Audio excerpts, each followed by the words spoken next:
SIR এর কাজ সম্পন্ন করতে বাড়ি বাড়ি ঘুরছেন বিএলওরা।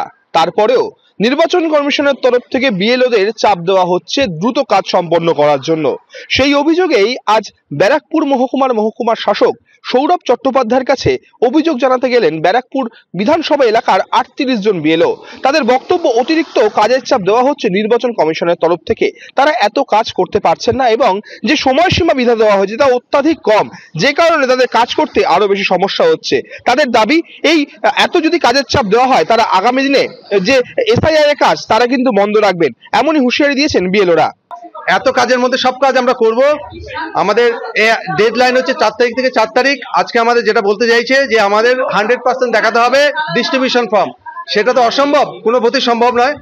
আমাদের আরো মূল দাবি হচ্ছে আমাদের ফর্ম তোলার সময় আমরা তুলতে রাজি, কিন্তু আমরা ডেটা এন্ট্রি কেউ করতে পারবো না, অসম্ভব ব্যাপার, কেউ পারবে না।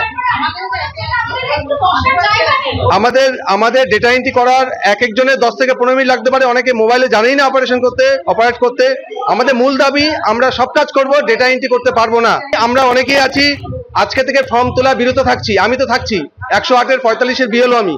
কারণ আমরা মানসিকভাবে প্রচন্ড আমি শেষ। আমি যে কোনো মুহূর্তে আমার হার্টবিট বেড়ে গেছে, বাড়িতে ঘুম আসছে না, রাত 12টায় ফোন আসছে, ফোন বন্ধ করতে পারছি না। আমাকে বললেন 100% দেখিয়ে দিতে ফর্ম ডিস্ট্রিবিউশন।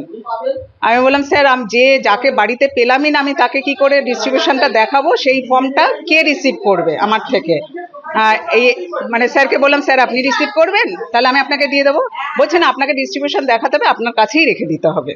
আমি বললাম এটা কি করে সম্ভব? কারণ ডিস্ট্রিবিউশন তো একজন রিসিভ করছেন ফর্মটা, সেখানে এটা আমি করতে পারবো না। রেজিস্টার দেওয়া হয়েছে, আমাদের দেওয়া এবং নেওয়ার জন্য রেজিস্টার দেওয়া হয়েছে। আমি বললাম স্যার আমি এটা করতে পারবো না। আমাকে বললেন আপনি তাহলে আসুন, এসডিও স্যারের সঙ্গে কথা বলবেন। টেবিল চাপড়ে বলছে আপনার সঙ্গে কোনো কথা বলছি না, AERO স্যার আপনাকে যা নির্দেশ দেবে সেইভাবে আপনি করবেন। এসডিও স্যার বলছেন যে AERO স্যার যা নির্দেশ দেবে আপনি সেইভাবে করবেন। আর যদি উনি 5টার মধ্যে দেখে নেবেন, 5টার মধ্যে যদি এই রিপোর্টটা না উনি করেন, তাহলে ওনার নামে রিটার্ন করুন, শোকজ করুন, সাসপেন্ড করুন।